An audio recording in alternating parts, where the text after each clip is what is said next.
What's going on, guys? Welcome back to another episode of Who the Fuck Thought It Was a Good Idea to Work on This Many Boomboxes. Tonight we have another cool one. This one is called the Tecsonic Super Jumbo J1. Very dirty, very grody. Was definitely used as like a painter's radio or some sort of construction worker's radio. And lots of grime, lots of nastiness up in there. Plenty to work on tonight. When it's on, only half of the visual EQ down here works. These two both work, but our sliders are really gross and I think a little bit messed up just from dirt, so we got to take apart pretty much everything and clean it.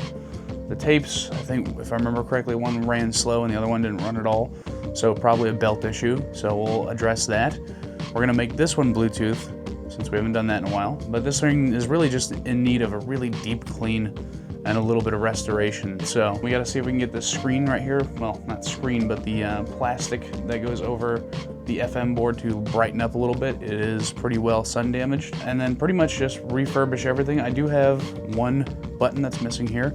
I actually got it from eBay, so we'll replace that.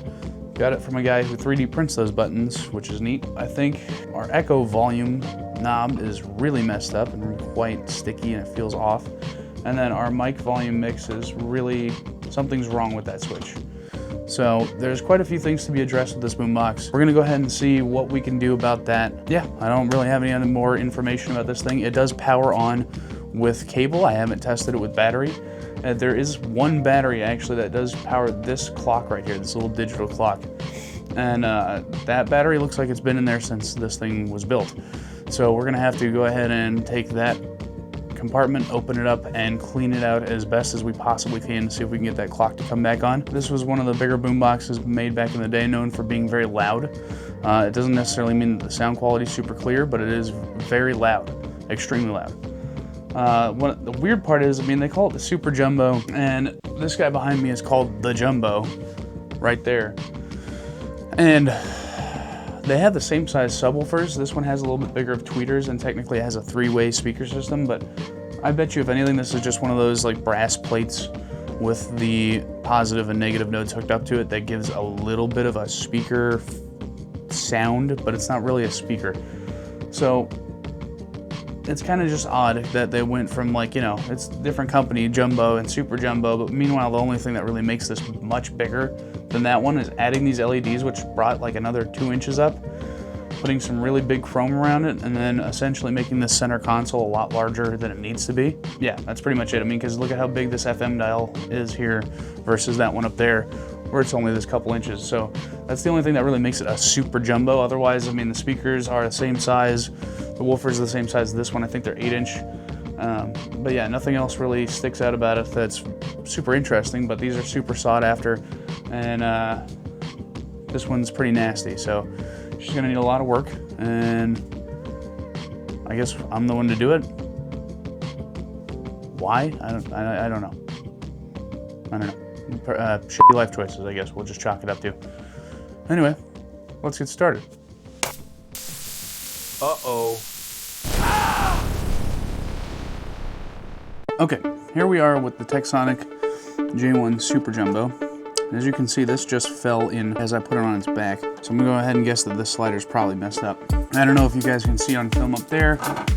She's super grimy, super grody. We're gonna take off all these speaker surrounds. From what I understand, this thing has like a subframe on the inside that allows all the electronics to just kind of come out at one time, aside from the speakers, obviously.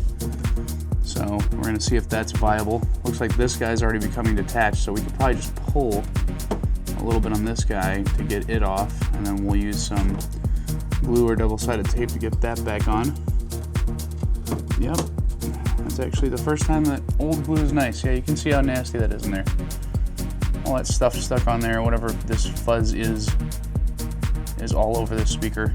Just dust, I guess, collected over time. So we'll see if we can get this, what looks like double-sided tape off of here. See if we can clean that up. I don't know if we're gonna be able to bring back that. I don't know if we're gonna be able to bring that clearness back though. It's pretty blued out, I assume from sun damage. I do have some plastic stuff that supposedly I mean, it'll take away scratches and stuff with this, which this thing has plenty, but I don't know if it'll fix that. So we'll just have to see what happens with that. We're going to set that off to the side for right now. Let's see if we can't pull off some of these buttons. I'm guessing that these kind of ones come, oh, never mind, I thought it was gonna come off from the inside. Okay, so we got that one off. We can get some of these buttons off. Let's see if we get this dubbing button off. Oh yeah, there we go. Oh, look at that, more fuzz. It's crazy. I don't know, ew, look at that. That's gross. Okay, these guys come off too, that's good. Oh god, there's some of them are definitely gonna be stuck on, aren't they? Yeah, okay. Just start by pulling all these guys off. We're gonna soak them out. Okay, we're gonna probably use some pliers here in a second. Yep, that's what we're gonna do, because that is hurting me. What I use typically to get some of these things off is pliers and a paper towel. The paper towel is just to protect the chrome from the pliers, but obviously, you know, I can't get my hands on all of that stuff, so see, it works pretty good and it doesn't damage the chrome, so we'll just keep pulling these boys off one at a time.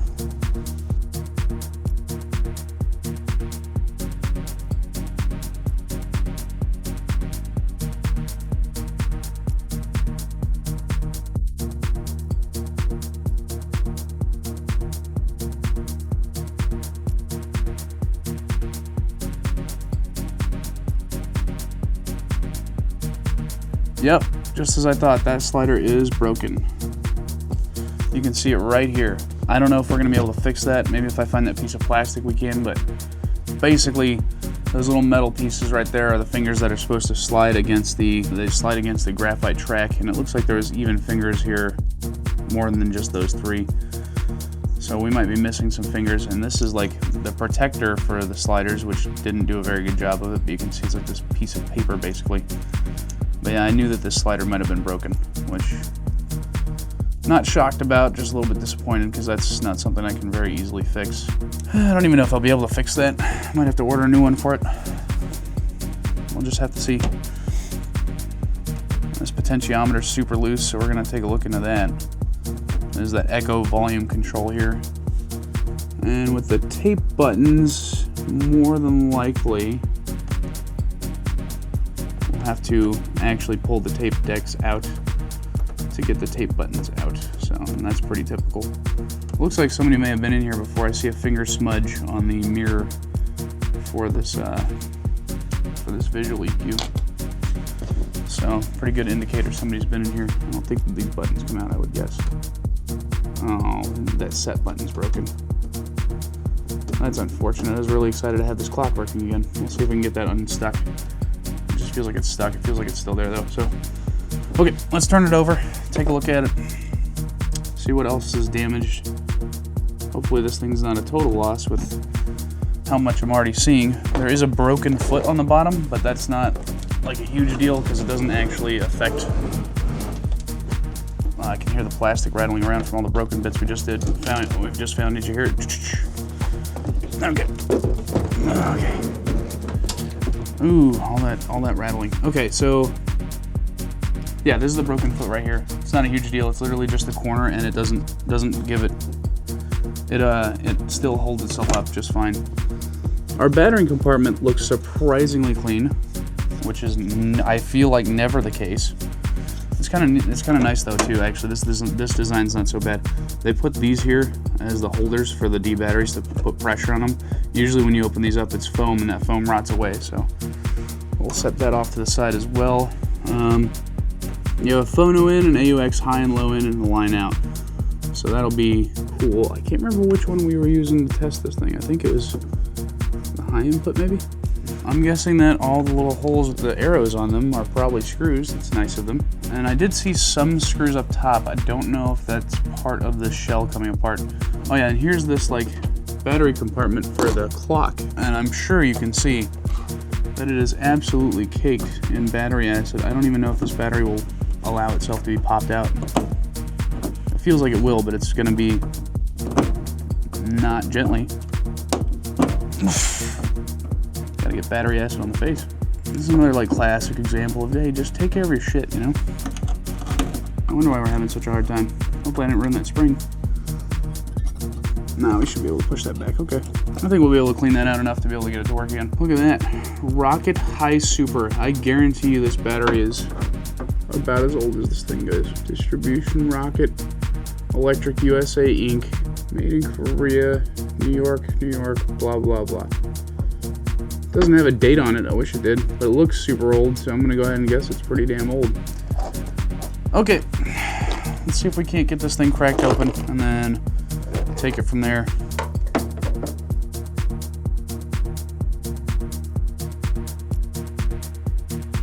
Okay, I'm gonna just say this specifically for you guys and for the video for myself. Larger ones I think go in the center frame and the shorter ones around the edges. So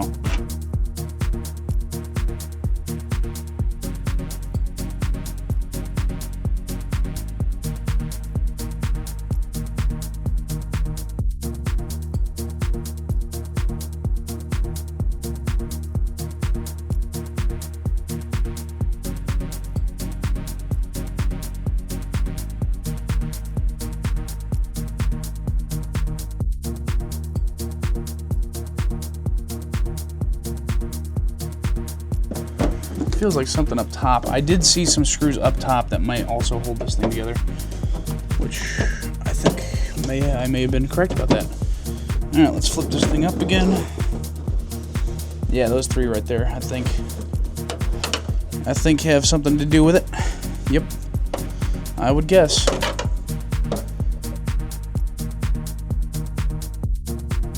Okay, let's just see what happens here. See if this thing will separate for us. Okay, yeah, it's separating. Good. So, along with the other thing of the fingerprint and the EQ, I'm guessing that somebody's definitely been in here since now I've seen the damn it.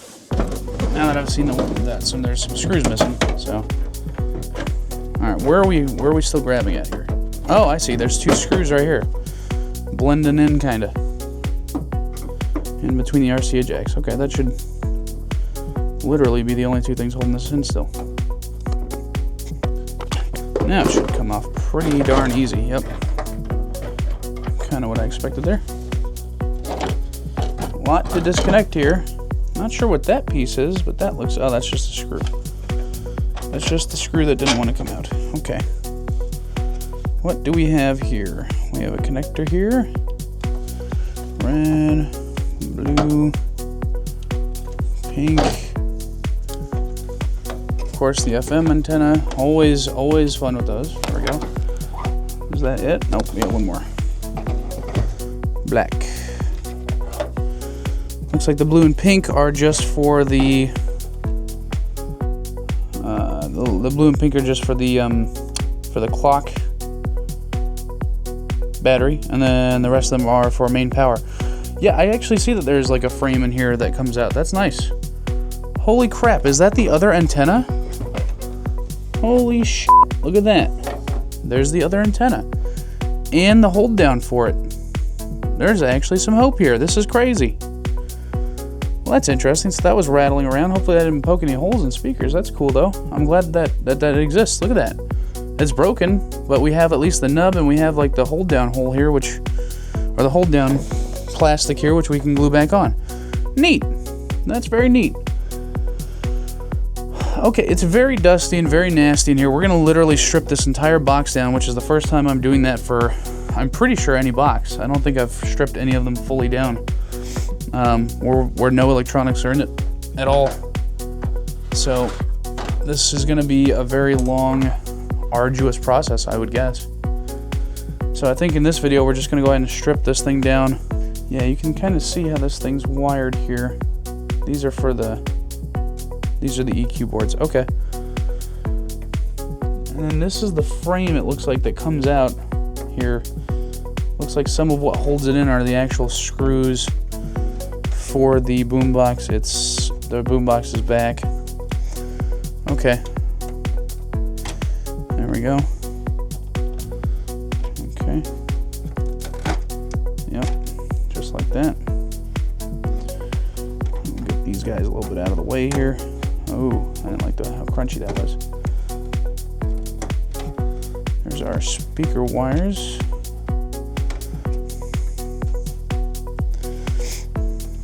We have extra speaker wires on the side now. We just have EQ's wires, okay. We have more EQ wires on this side than the other side. That's interesting.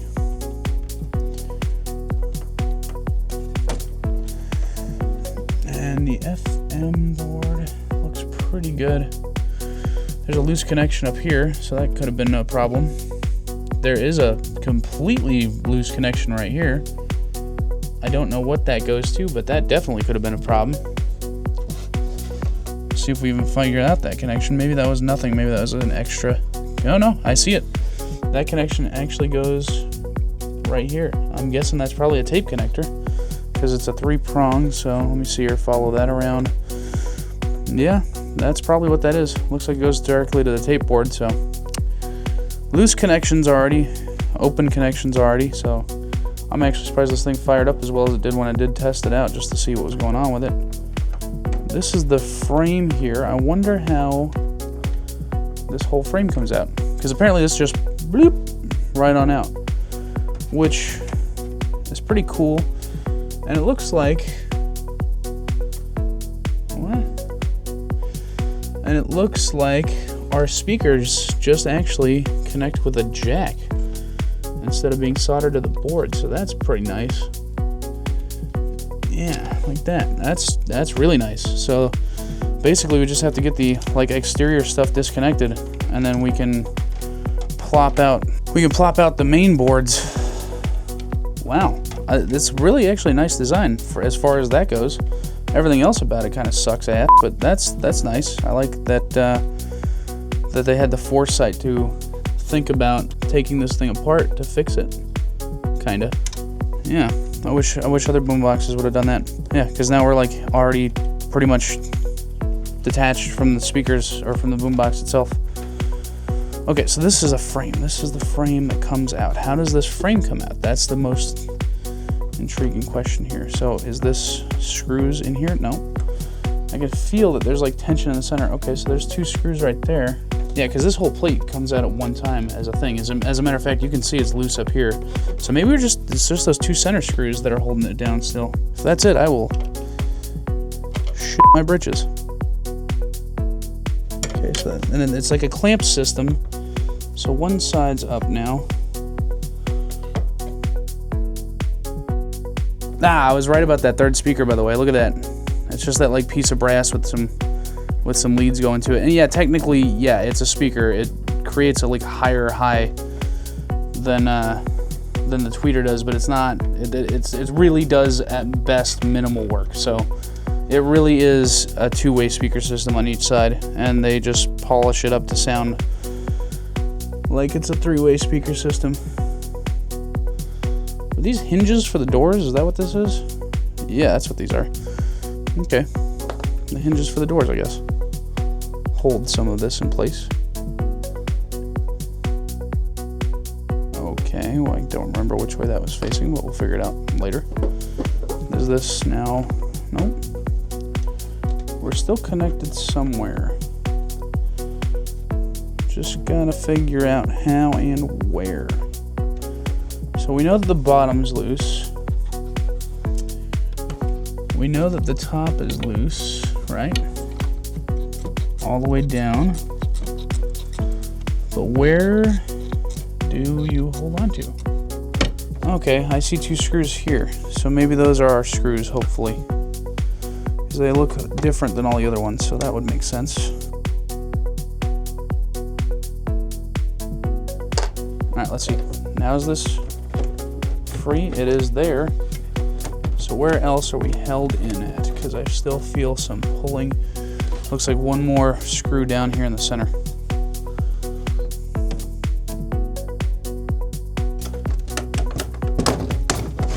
Hey, oh, what are we caught on? We're caught on something. Oh, ironically, that visual EQ board. Okay.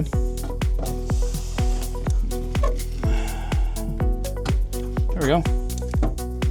And just like that, this entire thing came out as a stack. Look at that. That makes everything so much easier than you would think. Looks like none of the tape door latches broke, so that's exciting. But yeah, there you go. That is our board. There's some of our belts. We're gonna have to get back into this thing, I think. We're probably gonna have to remove some boards, not the FM board, but this board here, just to get to the tape belts so we can replace them, and the motors. Gonna have to remove the motors to replace those tape belts, so we'll have some work to do on this guy, but that's really neat that this thing just kind of comes off as one unit, and you can still use the handle. Look at that. Wow, that's super cool. Huh, never seen anything like that on one of these boomboxes before. There's our radio. It looks like our screen is damaged, so I don't know if we're ever gonna get that back anyways.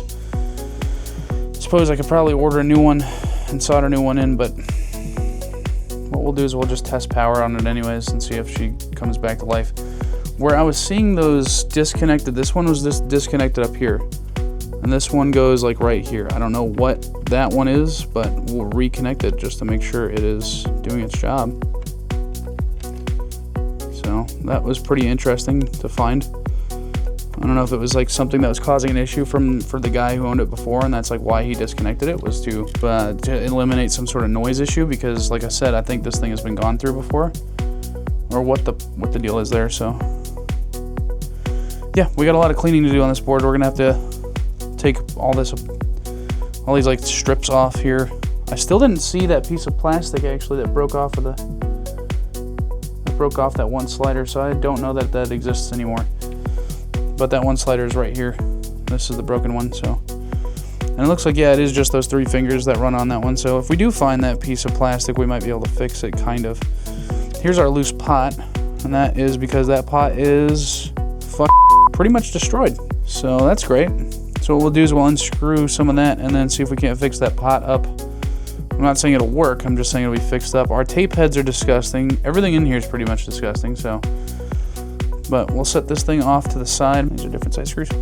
We'll pull our EQ board here. What we'll probably do is we'll pull everything off of this plastic case and literally just rinse this plastic case out, because it is super nasty, and since I already have most of everything off of here, it'd be worth more of my time to just kind of rinse it out. There's our EQ board. Wow, those LEDs are special, huh? Like super square, big ass LEDs. Those are crazy looking. Most of the time they're like thin. Neat. Alright, that can go over here for now. So here's our tape doors.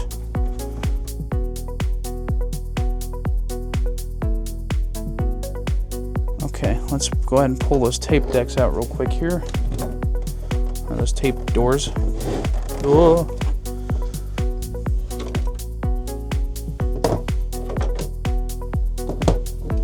Nice. Yeah, this is concerning me actually how easily this is going, because things never go this easy. So, oh, there's actually paint on the inside of one of those tape doors too. Like I said, I think it was a painter's radio. All right, next we'll go ahead and remove this visual EQ board.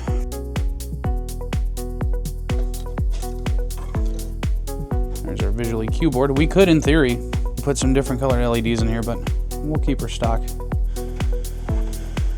We'll keep her stock. Okay, come on, get it. There you go.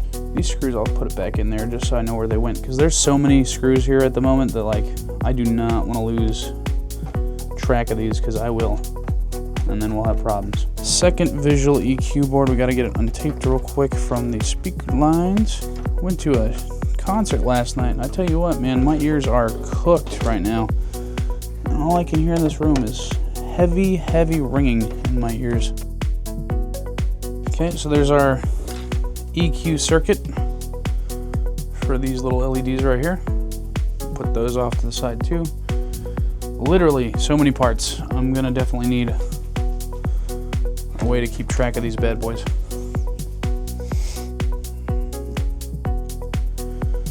So I guess it wasn't missing screws, there just is the capability to have more screws. Now we remove the speakers, then the chrome.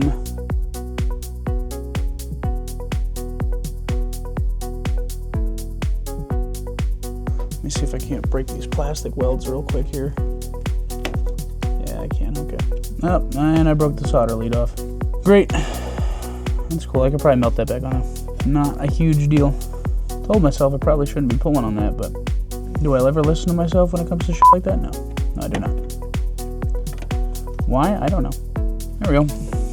Alright, yeah, you can see I fried that solder lead, but that's not a huge deal, I don't think. Pretty sure it's just literally soldered directly to that, so we'll just resolder that when we go to put it back together. Okay, so I have the 4 off for that. These are all going to come off as a unit, so that's why I'm unscrewing all of them at the same time. Yeah, and there's so much rim around where those were, we can actually re-plastic solder those when it becomes time. Hey look, there's a tiny screw in here. I wonder what that's from. It's caught on the magnet. I don't know.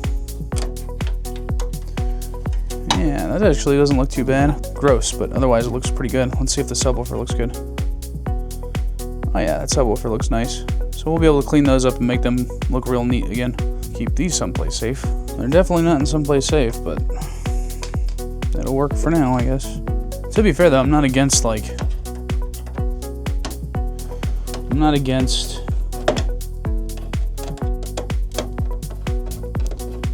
replacing these speakers with ones that are new anyways. That might actually be something fun to do in the future. Just because there are better ones out there, especially the subs. The subs are, those magnets are weak, and I'm sure that the wattage is like probably not that low. I mean, I don't know. Man, what did the amp board look like? Maybe the amp board was tiny. I don't know. I wasn't paying attention. Yeah, never mind. The amp board's pretty small, so maybe the wattages are just really low. Like I said, the Super Jumbo is not a very powerful. It seems like it should be a very powerful thing. It's really loud in the like highs and stuff, but it's not. There's no like bass at all.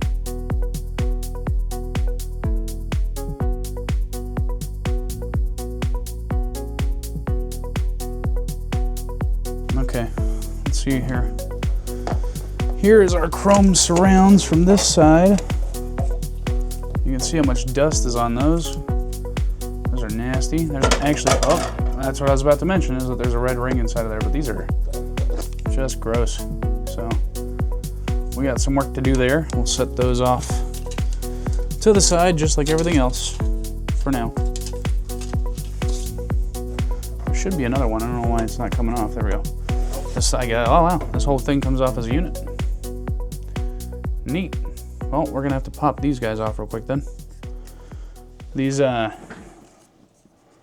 mesh tabs here are how that speaker grill comes off in the front of this thing. So we just pull these guys up and straighten them out as best as possible. Looks like they only glued 2 down, so that's nice. Usually they try and glue all of them down, and it's not like a huge deal because you can work through it pretty easily, but like this one has a huge glob of glue on it, and I don't know that that's going to pass through the like small space that it has to go through. Like the rest of it's coming off just fine, but that piece is probably not going to come off that easy. All right, there we go. At least we got it out. She's not too badly bent, I don't think.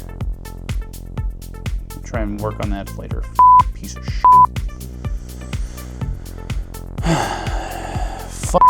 Manufacturers and their glue. See, this is why we needed the glue off. As underneath here, there's caked in shit. And we need to get behind that. So, quit gluing your speaker grills down, you stupid. There's literally no point to it. You already fold metal pieces over. Where do you think they're gonna go? They're just gonna fall off, you stupid Pissing me off.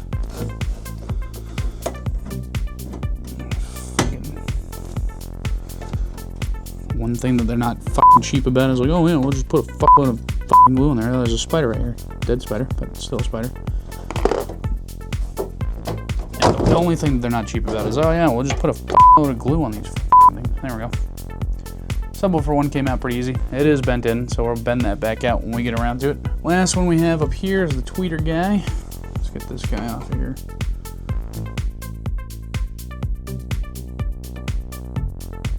Okay, that should come off pretty not problematically. Okay. Alright, so we got one whole side taken apart, and we gotta move on to the next side. So I need to get this guy's plastic welds off, just like the other one. Yeah, there we go. Nope, they gave me not anywhere near as hard of a time. Cool. That's good. I appreciate that, Boombox. Thanks.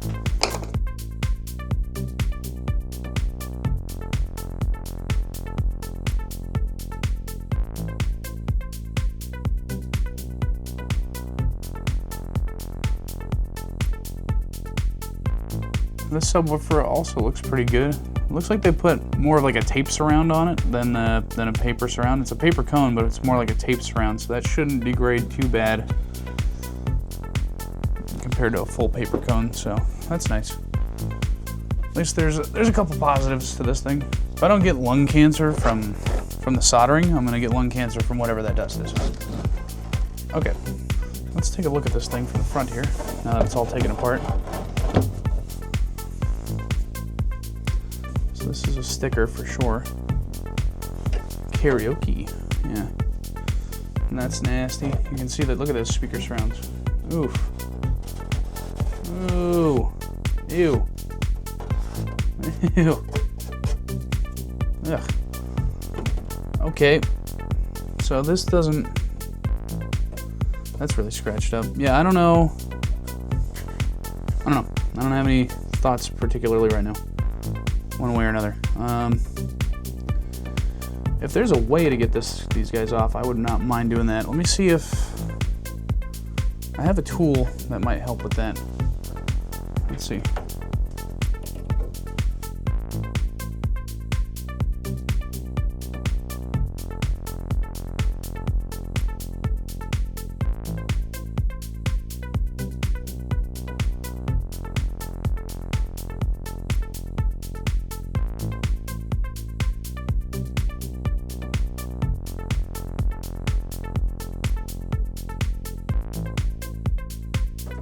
There we go.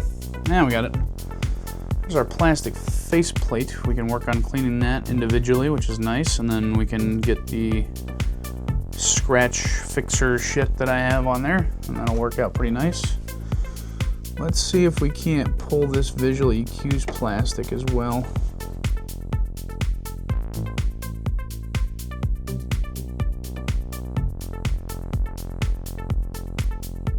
Okay, we got that off. Ah, you know what? Looks like the visual EQ is literally just glued in, like I said before, but it's glued in differently than I thought. I thought it was glued in from the other side. Looks like it pops out this way. So we can just kind of give her a little push from the other side, and it should just pop out. Yep, just like that. Yeah, so you can see that there's like a smudge in here, which is like, I think it looks like a fingerprint, but I guess it just depends on if it cleans up or not. So, okay, so that's off, that's off. We'll have to figure out how to clean this stuff off. I'm guessing some goof off will probably go a long way here with that. Probably a little bit of scraping too with the blade, just to get some of the thicker stuff off of there, and then a little bit of goof off to take off the rest of it. Okay, we have some paint up here, of which I don't know will come off. It looks like it will. Yeah, this thing's pretty much ready to roll as far as cleaning goes. We have all the plastic pieces off. Yeah, when we go to put it back down, we'll use like some sort of epoxy or something. So let me show you guys what this looks like under here. It looks like the battery compartment at the rear maybe comes off. I'm not sure. I think they kind of joined it with a plastic weld though, so I mean, I'm not going to try it. I just mean it's kind of cool. I was wrong. I do not want to pull this thing off. I don't really feel like soldering and desoldering stuff right now. We'll just go ahead and wipe off the inside of this thing as best as possible. All right, fine. It's pretty gross. It'd be a lot easier to spray stuff. We just have to remember the negative, positive. Oh look, there's still some flux on my brush here. Neat.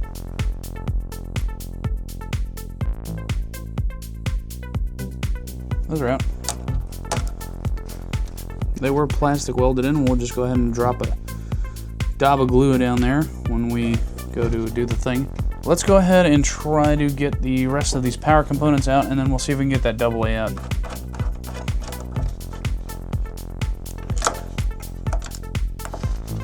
See if there's anywhere that's going to zap me. It's going to be this capacitor here. Let's see if she's got some charge. No, she doesn't have any charge. We're good. fuse is still good.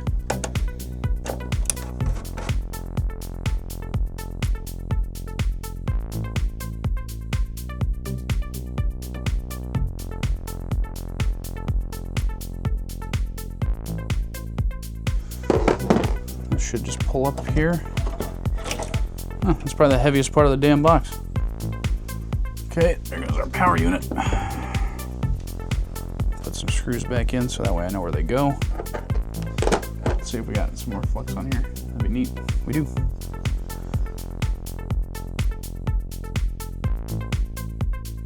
There's two.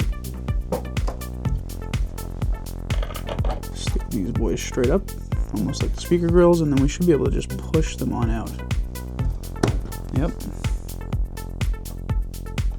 Oh shit. This one might snap. She's a little weak. A little weak, probably from corrosion. That's the dumb way to do that. Let's see here. Is there a smart way to do this? Nope. That ain't it, so let's see here. We got one to move, we just need the other one to also move. We will fit another one in here because this one is too corroded to come out. And is literally has holes in it from rust, so.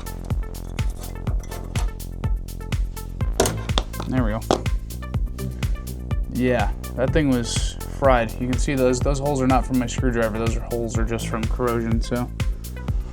What we'll do is we'll see if I can figure out a replacement. I'm guessing I have one in the garage though, to be honest with you. So, not the worst deal. Not the end of the world. Technically, if we wanted to, we can get these contacts out too, so that way they don't get wet. Just a little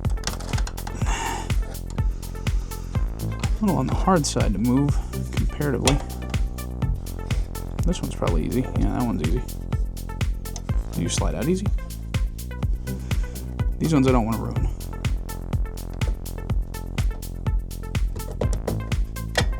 Alright, that one slid out pretty easy, actually. Yep, there it is. So I can go there. Okay, let me see if I can get this thing out skis.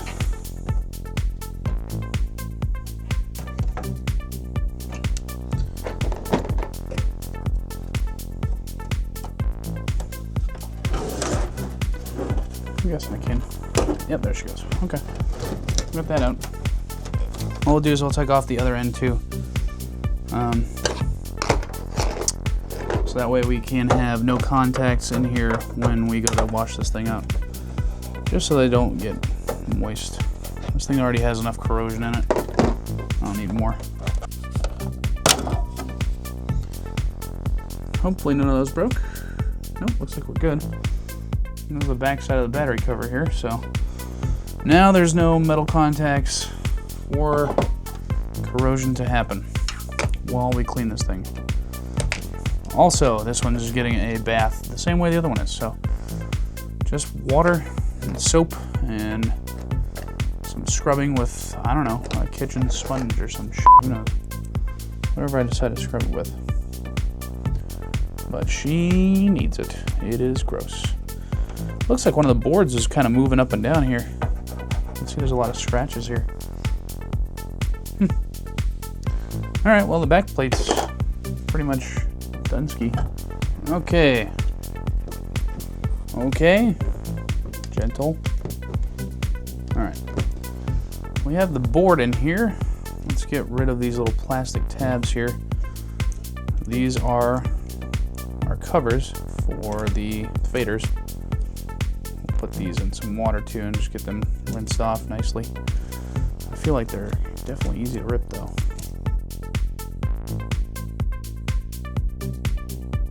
I don't think this blower is going to do much, but we're going to try and blow most of this dust off. We'll see. Oh shit, I just lost half the paper things. That was not smart. Okay, whatever. To be fair, that actually worked really well. So we have this potentiometer to take a look at here, which is blown apart basically. So that's not good. Not really sure what happened there. Probably just got ran into. I don't know if we're gonna be able to find one of those.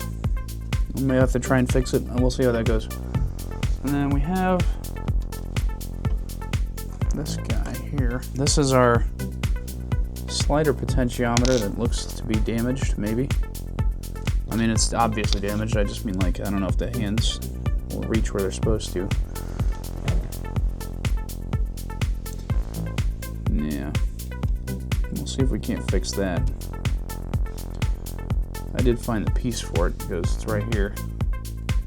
I just don't know where the bottom piece went. There's a bottom piece that glues into itself. Just slide this thing over. I think kind of like this. Nope, that's damaging those. Oh, bent those fingers. That's great. Doing really good here. We'll put this on as best as we possibly can. I know I have glue somewhere, so we'll just basically glue this guy together after we put it on top. In the meantime, let's go ahead and clean up these contacts, and then we'll use some deoxit and get them as clean as possible. I can see that they're pretty nasty. I don't like how these are mounted. They feel like they're super mounted like shit. I mean, you can see them wiggling. Actually, this one's the worst one. I feel like it's supposed to have a metal end cap, but it doesn't. And that's your balance fader, so. See, all the rest of them have a metal end cap. This one doesn't for some reason. Same with this one, actually. Huh. Weird. I wonder if that's an on-purpose thing. I feel like it wouldn't be, but you never know. Let's get these tape. Wow, that one just came off for no reason. All right, let's get these tape buttons off of here.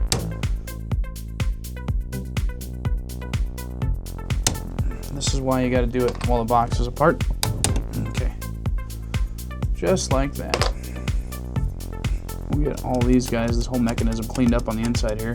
And we'll get all these switches sprayed and cleaned out. Get this from here. These are the new Q-tips that I got specifically for doing this stuff. I was using regular ones before. Turns out there's pointed ones that can get into little spots better. These are technically for pew-pews, but it'll work pretty dang well for what I have to do use it for.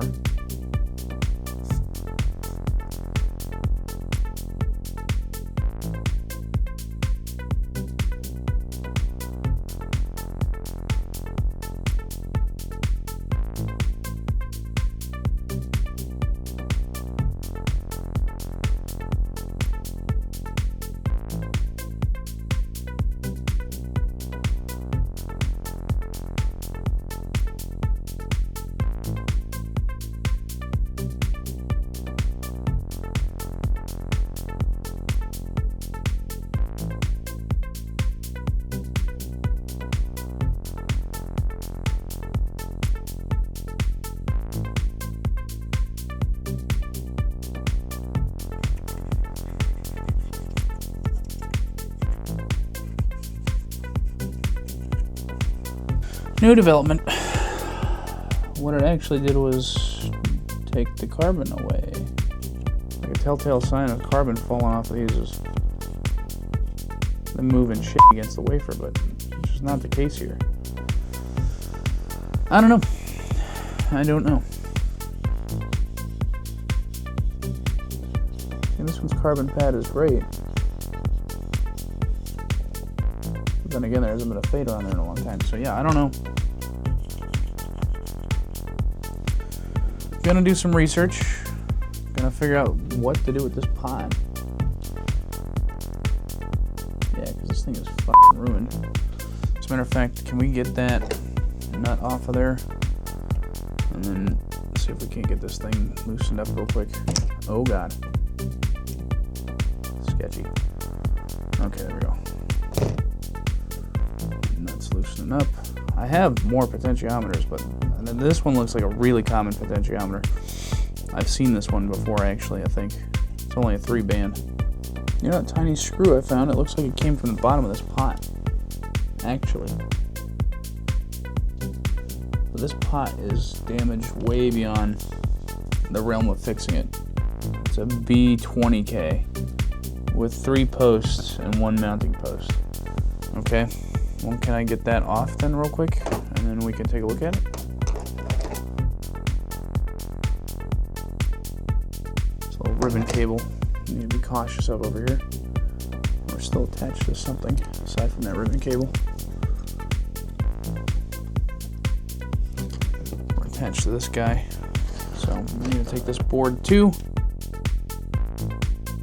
Move them out of the way there. There we go. There's a lot of heating to do here. don't know. Seems a little sketchy. Let's see if we can get that solder sucker deal going.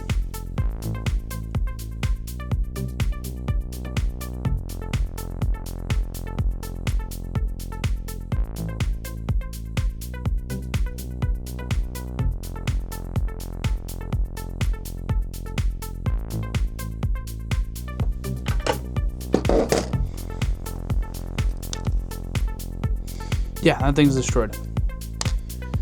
Yep, that thing was absolutely cooked. Literally just broken into bits. No wonder she was moving like shit. I guess our goal now is to see if we can find one like this. A B20K 3-post pot with a spring in it. I've never seen one with a spring in it. Why would there be a spring? Oh.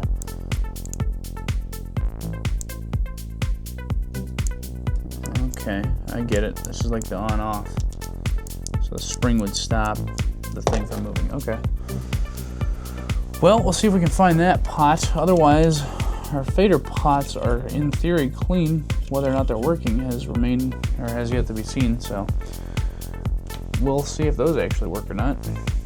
But yeah, we got that fader pot out. That thing is it is super Anyway, that is it for tonight. That is it for this week's video.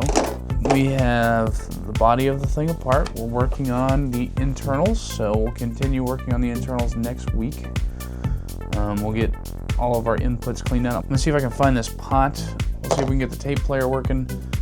I have a belt for this, I think, so we'll get those taken care of. And then if we need to order pots for this, we'll find out when we put the box mainly together. We'll put the box somewhat together with just enough to test it here after we clean it, because I don't really need it super closed up. I just need it to be testable, so that way we can see what our sliders are doing. So if that way they're not working, we don't completely install the board back and then find out that our faders are because of me, probably. But yeah, so that's the plan here. So we need to basically get this new pot, and then I'm gonna do cleaning off camera, because that doesn't seem like something I really need to show y'all how to do. Again, cleaning seems pretty simple to me, so we'll get that out of the way off camera. I'll do that over the next few days, and then by next weekend we will have it somewhat put back together. I'll probably get the speakers and stuff in off camera, because you saw how to take them out, which it's pretty simple in reverse. So I'll probably put the speakers and stuff in off camera, so that way we're not sitting here for hours and hours and hours, because it's really hard to manage that kind of film time. And then yeah, we'll just have to see where she's at after that. So we'll get it partially together by next week and test the sliders. If everything goes well with the sliders, we will move on to getting these buttons nice and cleaned out, because they are pretty gunky. I can feel it, and they were not functioning very well when I had it powered on. So, and then we'll work on the tape player, which most of that tape player issue may have just been that one misconnection. I don't really know why that was disconnected. I guess that'll be part of the mystery when we get this thing plugged back in. Everything seems to be moving pretty smoothly though. Yeah. All the switches are moving smoothly, so really we just need to, like, oh, I see where our record bar is. I have to clean that out. Yeah, everything seems to be moving pretty smoothly, so like probably just needs a good cleaning, and hopefully not ruining any more carbon bits. That's really annoying, actually. I don't understand how that happened. Again, kind of did it by the book here, so I don't really know what that's all about. It is what it is. I'm not going to dwell on it, but annoying to say the least. Alright, anyway, so I will see you guys in the next video, and we will get this thing well on its way. And then once everything's done, we'll do some Bluetooth. Make this thing a Bluetooth beast. So yeah, we gotta fix these guys. We'll see. Anyway, I'll catch you guys on the next one.